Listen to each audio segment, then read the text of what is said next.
This episode of the Modern Therapist Survival Guide and the Therapy Reimagine 2019 conference is brought to you by Simple Practice. Trusted by over 40,000 customers, Simple Practice creates software and services for health and wellness professionals. Its EHR empowers practices to run their businesses more efficiently, streamlining administrative tasks, enabling regulatory compliance, and improving documentation. Listen at the end of the episode for a special offer from Simple Practice. This episode is also sponsored by Become a Group Guru. If you're ready to get started with groups, grab your free 5-day group jumpstart guide at becomeagroupguru.com for your step-by-step plan to creating the group your ideal clients are ready to enroll in today. Listen at the end of the episode for more information. You're listening to the Modern Therapist Survival Guide, where therapists live, breathe, and practice as human beings. To support you as a whole person and a therapist, here are your hosts, Curt Widhalm and Katie Vernoy. Welcome back, Modern Therapists. This is the Modern Therapist Survival Guide. I'm Curt Widhalm with Katie Vernoy, and this is the podcast that looks at all aspects of a therapist's life. And if you do us a favor, wherever you're listening, if you wouldn't mind stopping by and leaving us a rating and a review, and if you're not already a subscriber, please subscribe. It definitely helps us out. And we've had a few therapists reach out to us recently to talk about the therapist process in grief, especially when we lose clients and just kind of this very surreal world that develops around either expected loss, unexpected loss, and we turned to one of our longtime friends, Debi Frankle. She's an MFT in Calabasas, California. She was actually one of my professors when I was back in grad school. So she's had quite a long history with me as well. But she is one of the go-to experts when it comes to grief and loss, and we're very proud to have her today. So sit back, listen, unpack your grief case. Grief case. Welcome, Debbie. We're so glad to have you here. Thank you for being here. So the first question that we ask everyone is, who are you and what are you putting out in the world? I started this grief center. I started this counseling center with my husband, actually. We met in a psych hospital, by the way. We both had keys. And that's a good clarification. Good clarification. Yeah, we both had keys. I worked the day shift. He worked the evening shift. We still kind of, 30 years later, still have kind of the same hours. But coming out of grad school, we both really wanted to do private practice. And then my mom died after being diagnosed. In 2 weeks, she was gone. And so it turned my whole life upside down. And I started seeing grief all over the place.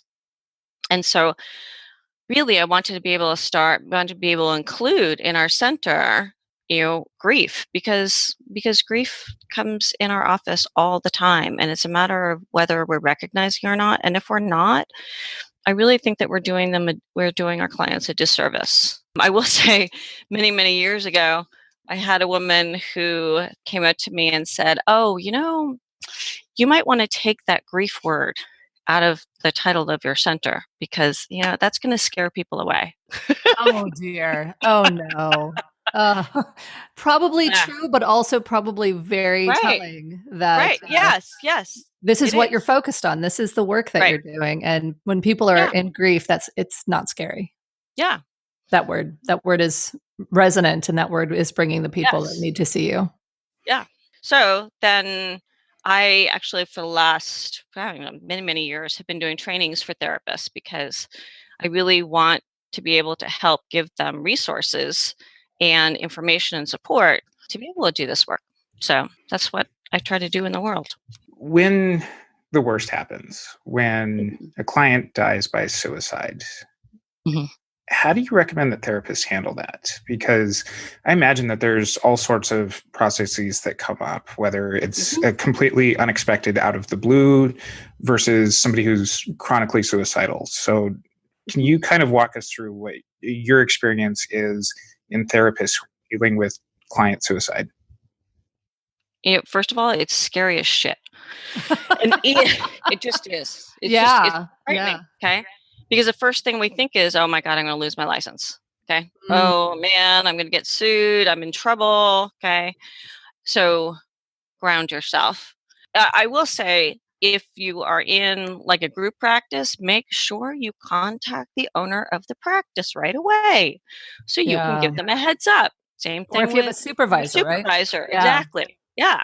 I would also say, write a detailed note down summarizing your work with the client. And there's a couple reasons why you want to do this.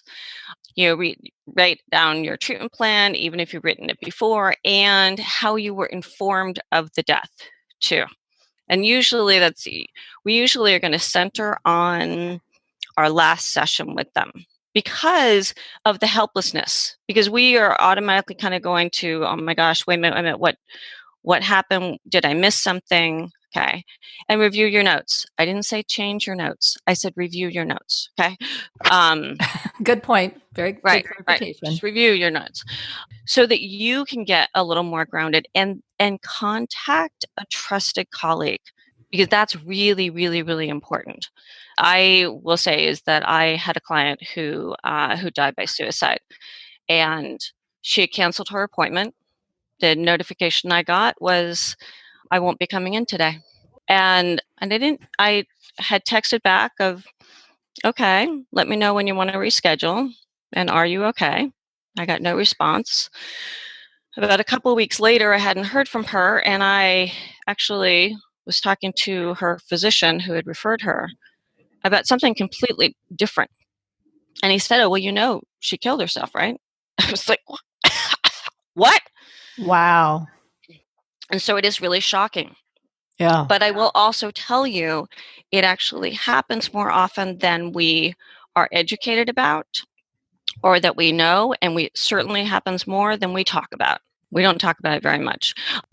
But I'm going to say, doing that initial writing is really important because the whole world just got completely turned upside down for you as a clinician. Okay? It goes against everything that we work for, is that we are invested in hope. We are invested in their future and being able to help heal them. So it really throws us for a loop. So with the consultation with a colleague, what are the things that you're suggesting people explore? Because I totally understand documenting, and it sounds like the documentation really is to kind of ground yourself in the treatment, to really make sure that you've kind of laid it all out, and then how you were notified, that kind of stuff. But in reaching out to a colleague, I could imagine it would feel very isolating, and unless it's someone that is like a friend or whatever, it could potentially be more or less helpful. Yes. So in a consult is that I would actually, and so this is going to be really scary, but prepare to contact the family. You also want to make sure to offer your compassion, and that contact does not mean that you are guilty. Okay. Okay.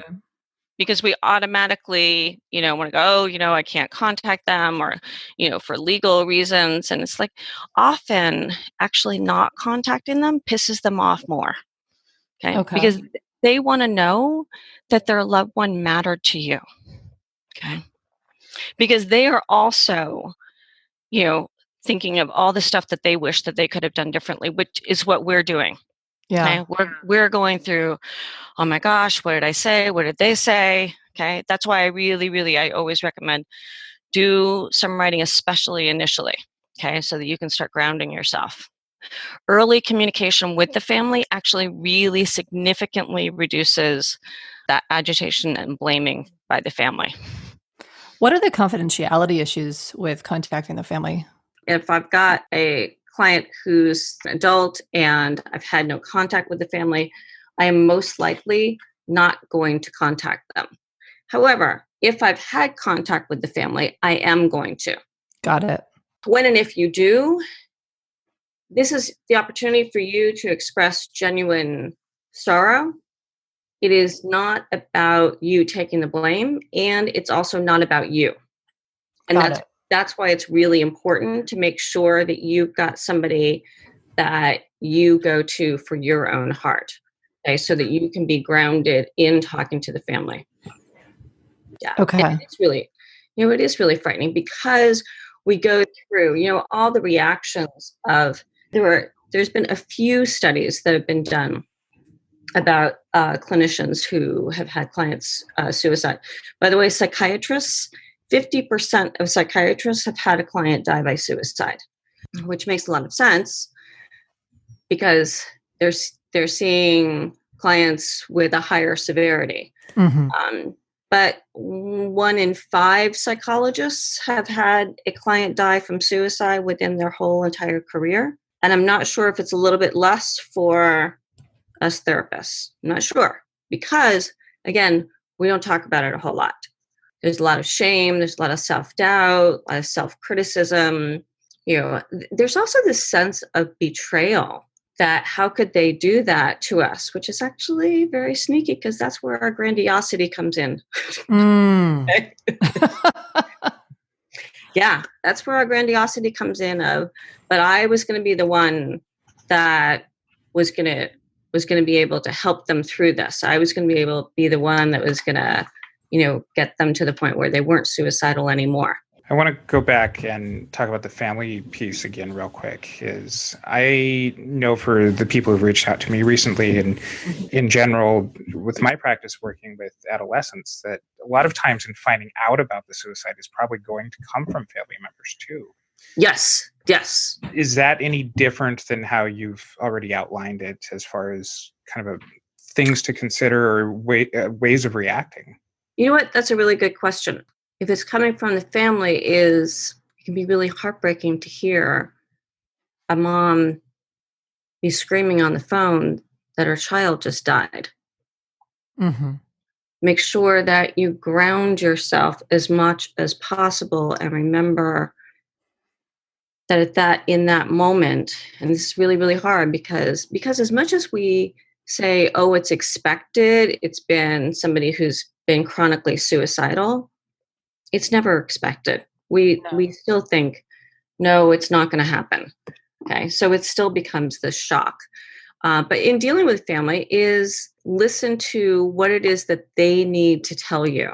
Okay, and remember, if they are screaming, if they're mad, they're scared, they're really overwhelmed. Their whole life just completely turned upside down. I also recommend, if possible, go to the funeral. Okay. Now, this has actually been an issue for a lot of therapists of, do I go to the funeral? Do I not go to the funeral? Where do I stay? Where do I go? I've been to clients' funerals, and it all depends on my relationship with the family. If they don't know me, I've had therapists who have said, it was really, really helpful that they and their team decided they really needed to go because we become grievers. And that's what's really, really important to remember is we want to skip over that part. We want to go, no, we're not grievers. It's like, yes, we are. We have a relationship with this client, with the family, through the client, and our heart breaks for them too, and for us. And this is really something that's come up in the conversations that I've had recently with these therapists is that therapy is not a one-way street, that it really is something that impacts us. And I can think of several of my long-term clients that I've gotten as much out of the relationship as they have. And really knowing this as being okay to go and celebrate somebody's life and in the funeral, being okay in, I'm assuming, most situations. I'm sure that there's some where if the family's really upset with the therapist. Yeah, this is really resonating with the conversations that I've been having too. The one time I didn't go to a memorial service that the family had invited me is because it was going to be at the client's home and it was going to be small and it was only going to be extended family. And I have to say, it was uncomfortable for me because I'm like, oh yeah, you know what? Actually, I've heard about all these people. and my concern was who wanted to talk to me to, attempt to set the record straight, so to speak. And so I declined and ended up sending a note instead to the two sons. So yeah, I think that's so important that we become grievers and also that we're human beings that are getting something out of these relationships. The thing that I really am thinking about is kind of stepping back to getting the information from a family member that maybe you've heard about or know, or there's been contact, going to the funeral. I feel like there's just so many places where our humanity could come up and potentially either be harmful for the family or harmful for the profession if we don't really pay attention and take care of ourselves. Right. I mean, it almost speaks to, like, as therapists, we just never answer the phone so that we can, kind of call back in wise mind or whatever. But I think it's something where, to me, knowing how to, I mean, I guess we do understand and know that we need to take care of ourselves, and we oftentimes have a lot of skills, but as you've talked about, most therapists are not even very comfortable with the word grief, much less actually dealing with their own grief. What would you suggest as this kind of isolated grief as a therapist, and also just kind of the way that you take care of yourself in this process? Because it is something that a lot of people don't share. It is something that almost feels shameful, which is ridiculous. But I think talking to our egos was so poignant. But what should we be considering? Because it's grief, and there's some similarities to grieving for someone who is in our own family, but it's also very different because it is as a therapist, and there is that relationship that is unique. So yeah. I'll stop talking and let you talk now. You know what? I'll give you an example. I had a gentleman I was working with who had AIDS, and I was volunteering with APLA, and he had gotten more and more as he was declining. He couldn't, drive over to my office anymore because he couldn't see. And I was like, you cannot drive the canyon because you can't see anymore. I will come to you. Probably smart there. Yes. So I had an opportunity to be able to meet with his whole family frequently in that setting. And they called me when he went to the hospital to die. And they asked me if I could please come in and be with them. Now, I don't think that I would have done that had I not had the losses and experience that I've had, and had I not done, frankly, a shitload of grief work beforehand. Okay? Yeah. Because that just would have scared me, and and they would have felt it. Okay. And so I was there when he died with them, and was able to, talk to them about here, say, what else do you want to say? But my point is, when I left the hospital and I had a client back here at the office, and I was going to be a little late. And so this is before cell phones. I actually stopped at a 7-Eleven at a little payphone. I remember it was on Victory. Yeah. And called Mark and said, I was going to tell him, hey, I just want to let you know I'm going to be a little late. Can you tell my next client? But that's not what came out of my mouth. What came out was, John died. Mm. And in that instance, I realized, oh, holy shit, I'm a griever. Okay. Yeah. Because I had a relationship with him. As much as we say, oh no, we don't have a relationship. Yes, we do. Our main tool in working in doing this work is coming from our heart and soul and connecting in that way. It doesn't mean that we have to tell them everything about us, but that we are checking. I'm checking. If I'm with somebody who's really ramped up, I'm going to start feeling on the ramped up. Okay. Pay attention to that. We know that. That's, the kind of the art of therapy, and there's an art in listening and paying attention to the grief and acknowledging our own grief, because we can use that to be able to help other people, to help the people that come to see us. Does the type of grief change depending on the type of client that you're working with or the situation of their death? Because my very first placement was working in a methadone clinic. So a really high risk population, a lot of gang members who were engaging in, very high risk lifestyles. And so when I did have a client die in that situation, it felt different than I would imagine a suicide client, a child client who dies from a sudden accident, a ongoing medical sort of broadening this out from, I guess, just suicide, is there different types of grief for therapists? Well, when we look at disenfranchised grief, I also hear it, sometimes we use the term discounted grief. Is disenfranchised grief, especially if the client has died from something that was preventable or that they caused, so to speak. We have a different reaction to it, but it's still grief. We might be mad at them. I like to think of, I got to remember with grief, what's the unfinished business that is always left is either a regret, our regrets of all the stuff that we wish we had done differently, some of our resentments of what we wish the other person had done differently, and also the remembrances of acknowledging the good stuff. And so we're going to have different reactions because we have different relationships with them. So our grief is going to look different, but grief is really, Katie, you used the word, isolation, because grief is all about isolation. And we don't do that well for each other as therapists either, is that we go, well, you know what, it just takes time and just keep busy. It's like, no, that's it. Here, this was a relationship that we want to be able to honor. Okay. So I'm not sure if that answered your question or not.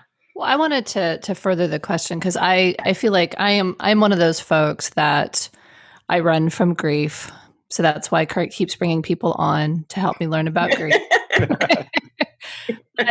You use the term disenfranchised grief, and I imagine there's a lot of, and we had Jill Johnson-Young on who talked about kind of traumatic loss, and there's a lot of things that are very different. So maybe you could tell us the different types of grief so that we can, and then kind of how they would impact a therapist versus kind of the people out in the world that are, it's like, it's a friend, it's a family member. But for us as a therapist, the relationship is just so unique because we know so much about them and are connected in such a deep way, but don't necessarily have a right to the other aspects of it in their lives, but we still feel it. So, Right. So, okay, so I will restate. Yeah. What are the different types of grief and how do those impact therapists? So I'll say that there's a whole bunch of different types of losses and we have different grief reactions to them. So I'll give an example of just recently, I had a therapist who said she was really having a hard time. It's a colleague, and we were talking in the hall and she goes, oh man, she said, I just heard this client who their dog just died. And for this therapist, she had a really, really hard, and she was very aware, said it really was exhausting because she was really trying to ground herself and listen and be connected, but she was very distracted inside because she has this very adorable dog that she's completely, totally in love with. And so it really threw her. But I love that she's really aware of that and is paying attention, but I don't think that we always are. Mm-hmm. And we bring that unconsciously. So there's so many different types of losses. It might be somebody, that comes in who's had a relative die and it hits our own grief. We don't feel their feelings, but man, we know it touches our own buttons. Okay. So, a lot of clients ask me, or a lot of therapists ask me, so is it, I feel really bad. I don't want to do grief. I don't want to, address grief because I might cry. You know what? Actually, if you get a little teary, a little welled up, that's okay. Don't wipe that away. That just, it touches our hearts. Now, if you hit a gusher inside and oh man, I'm really having a hard time, keeping myself present, then we know, okay, you know what, this hit some stuff that you're really hurt about or preoccupied or unfinished about. So I think we always have to be checking in with ourselves of what losses do we have? We talk about a grief and loss expert. I really, really, really want to switch it around and say I'm a loss and grief expert. because the loss happened first. And there's so many different types of losses. And so as therapists, if I am much more cognizant and can help other therapists be more cognizant of, look at all the different losses that you've gone through. You bring that with you. And if you haven't made peace with that, it will alter what you hear. And then we become more invested that they have to have a certain outcome based on what we're not finished. I'll give you a really good example. It's totally true. I had been seeing this psychologist. It was after my mom died. And he used to tell me, well, it just takes time. You have to go through all those stupid stages. And I bought it for a little while. And then I didn't. And my brother died. And I had been back east taking care of him for several months beforehand. And so I come back in my first session back with him. And I was with him for a long time. I loved him. He was a wonderful man. He was really, really talented. But my brother had just died, and I was in a bucket of tears, and I come up for a little air, and he says to me something that he'd never done before. He looked at me and goes, Deb, I have to go to the bathroom. I'll be right back. And I thought, okay, you know what? I get it. I drink tea all day long. I understand. I'm like, in the bathroom like every hour between sessions. But when he came back, he said, so, you haven't really talked about work. How's that going? Oh, no. Now, trying to be cooperative. We like being good clients, right? Yep. I said, oh, it's okay. Da, da, da. I stewed over that the whole week and came back to him. It's actually the last time that I saw him. And I wasn't mad. I was really disappointed. But I came to him, and at that point, by that time, I'd gotten more training in grief. I had a whole history timeline of my own losses and brought them into him to show it. He was like, oh my God. Oh my God. I was like, this is a man that I saw for 10 years, okay, who was a wonderful psychologist, a wonderful therapist, but he just he didn't have some tools to be able to guide me. And so I said to him, I so appreciate you, but you keep steering me away from doing this work. And I love that he said to me, I am so sorry. I had no idea. Thank you for telling me. Okay. And that truly is why I do far, far, far more trainings for therapists, is because I think we inadvertently steer them away. And we don't mean to. Okay. We don't know what to say. We don't know what to ask. It's like, okay, now what do I do? What? Well, I asked, and they've kind of talked about it. It's like, we have to do more than help them tell the story. We have to help them with, what do you do about the feelings about the story that we're still stuck on, that our clients are still stuck on, and that we get stuck on. As I'm listening to you, and I'm thinking of managing a caseload of other clients when you have a client who dies for whatever reason, as you're going through that grief, as you're probably in that environment where you found out the news about the client. I know that this is not putting on, to other clients what exactly has happened, but there's also a level of authenticity that I'm sure needs to come up that's part of the process. What kind of advice do you have for the rest of your caseload? I say you can tell the truth, but you don't have to give details. Okay. In fact, I had a client who actually is a therapist, and my best friend had died earlier that day.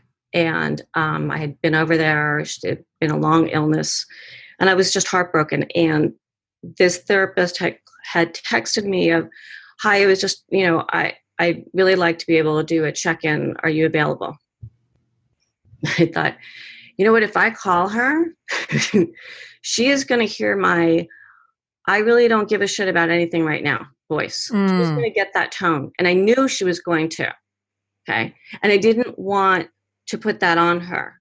And so I texted her back and I said, I'm so sorry. I'm not available. I have had a death in my circle, and I'll see you on Monday. And I kind of was like, okay, I'm not sure how she's going to take that or not. She came in the next week and said, thank you. Thank you. You didn't have to give me any I didn't give her any details. She said, that was really good modeling for me, that I don't have to save the world all the time, that I can be a griever, and it's like, yes, you know what, we're grievers. And I know this comes up a lot on Facebook groups for therapists of, I've had a loss. What do I tell my clients? You don't have to tell them a whole lot of details, but you can say, you know what, I've had a significant loss in my life, and I need to take a little time. That's really good modeling. Okay. Or I may say, you know what, I'm a little off today. Okay. I'm a little overwhelmed. I've got some other stuff going on. So if you see me smirk or, give you a weird look, it might not be from what you said. Yeah, it might be that I'm a little slow on the uptake, because after we've experienced a really significant loss, we have a really hard time concentrating. We have a hard time paying attention. I call the syndrome, my give a damn is broken syndrome. That, I have a really hard time, with really, you're complaining that, your kid didn't, shut off the phone when they were supposed to, right? So, I'm going to have a harder time during that time. I want to make sure that I acknowledge that to myself. And I can acknowledge it to them without telling them my give a damn is broken. I really don't give a shit about what you're talking about right now. One other situation that I'm aware of that has come up with a colleague in our community recently is a lot of therapists have therapy dogs who see multiple clients across their practice. And I know pet loss is an entire whole other episode that we could be doing, but when the therapy dog passes, that there's not only the grief that the therapist is going through, but every single client who's coming through the office is needing to process through that too. There's probably a couple of questions in here. One is just in, being able to simultaneously go through that grief, but also just, after a week, 20, 30 sessions of going through this, is there the potential of burning out on this and not being able to really do clients the justice towards the end of the caseload that might come up with other clients? We bring our pets to the office and have for many, many years. And when I know that one of our pets is dying, is that it gives me an opportunity. And, if I'm working with kids, I always want to make sure that I check in with the parent, okay, before they flip out, to say, Floyd isn't doing well and he is dying. And would you like to say goodbye? Okay. And so, again, that can be like a whole other session. But we do want to pay attention to our clients' reactions. And often the ironic part is often they feel really honored that you've given them a heads up, okay? Because then we can also help educate them of how they're going to deal with their kids when the dog or the cat or the pet dies, okay? So I think that's one piece. Okay, so here's the other piece, which I think I heard at the end of your question was, I've been working with grievers for 25 years. I love doing this work. I do, because I get to see people get their feet back on the ground. I get to be able to see them get their hope back. So I'll share with you guys what I say at the end of every first session with a new griever. Actually, what I say to them in the very beginning is, I know it totally sucks that you had to come see me.